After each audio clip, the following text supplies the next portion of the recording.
Okay, इस part में हम डिस्कस करेंगे आर्टरीज और वेन्स ऑफ द हार्ट को। ठीक है, अब आर्टरीज अराइज कैसे होती है? आर्च ऑफ अयोटा होती है ना, यहाँ पे हमारे पास होता है जो वाल्व होता है वो होता है अयोटिक वाल्व। अब अयोटिक वाल्व के ऊपर ना थोड़ी सी डायलिटेशन होती है जहाँ पे ना दो साइनसेस बन रहे होते हैं, जो राइट और लेफ्ट अयोटिक साइनस होते हैं। तो दो आर्टरीज होती हैं, राइट करोनरी और लेफ्ट करोनरी। जो राइट करोनरी आर्टरी है वो राइट अयोटिक साइनस से ओरिजिनेट करती है। ठीक है, passes between the right auricle and the pulmonary trunk के बीच से पास करती है। ठीक है, and it winds around the right border of the heart. ठीक है, जो लेफ्ट करोनरी आर्टरी होती है वो अराइज करती है from the left aortic sinus और passes between the pulmonary trunk and the left auricle to wind around the left border of the heart. ठीक है, अब हम इसको थोड़ा सा डिटेल से डिस्कस कर लेते हैं।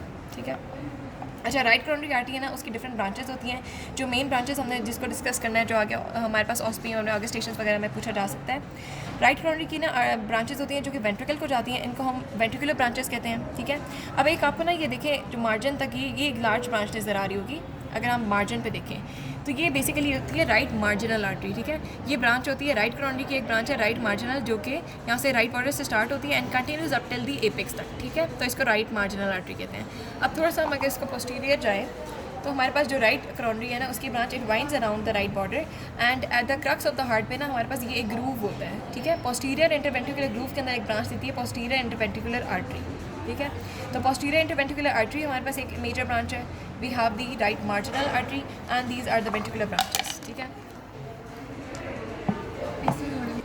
अच्छा, अब राइट करोनरी आर्टरी की ना कुछ और ब्रांचेस है जो इस मॉडल में शो नहीं हुई, लेकिन हमें उसको डिस्कस कर लेते हैं।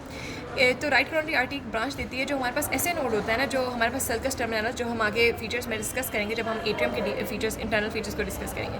तो जो हमारे पास सल्कस टर्मिनल है तो वहाँ पे ऐसे नोड प्रेजेंट होता है। ऐसे नोड को एक ब्रांच जारी होती है जिसे हम कहते हैं ऐसे नोडल आर्टरी। ठीक है, इसके अलावा वी हैव अनदर ब्रांच जो राइट करोनरी आर्टरी की होती है, जिसे हम कहते हैं राइट कोनस आर्टरी। ठीक है, राइट कोनस आर्टरी जो है अराउंड द पल्मोनरी ट्रंक एक ना आर्टीरियल सर्कल बना रही होती है with the left conus artery, जो कि ब्रांच होती है लेफ्ट करोनरी आर्टरी की। तो यहाँ पे एक आर्टीरियल, तो ये बेसिकली वो ब्रांचेज है जिनका हमें पता होना चाहिए, लेकिन मेजर जो मॉडल पर ब्रांचेज हैं दे आर वेरी इंपॉर्टेंट। ठीक है, अच्छा, अगर हम अब बात करें लेफ्ट करोनरी आर्टरी की, जो कि अराइज हुई थी लेफ्ट अयोटिक साइनस से pass between the pulmonary trunk and the left auricle. अब ये आगे जाके ना हमारे पास ग्रूव होता है। ठीक है, एंटीरियर इंटरवेंट्रिकुलर ग्रूव, जो कि लेफ्ट और राइट वेंट्रिकल को सेपरेट करने वाला ग्रूव है, उसको हम कहते हैं एंटीरियर इंटरवेंट्रिकुलर ग्रूव। अब इस ग्रूव के अंदर एक ब्रांच आ रही होती है जिसे हम कहते हैं anterior interventricular artery, that is a branch of left coronary.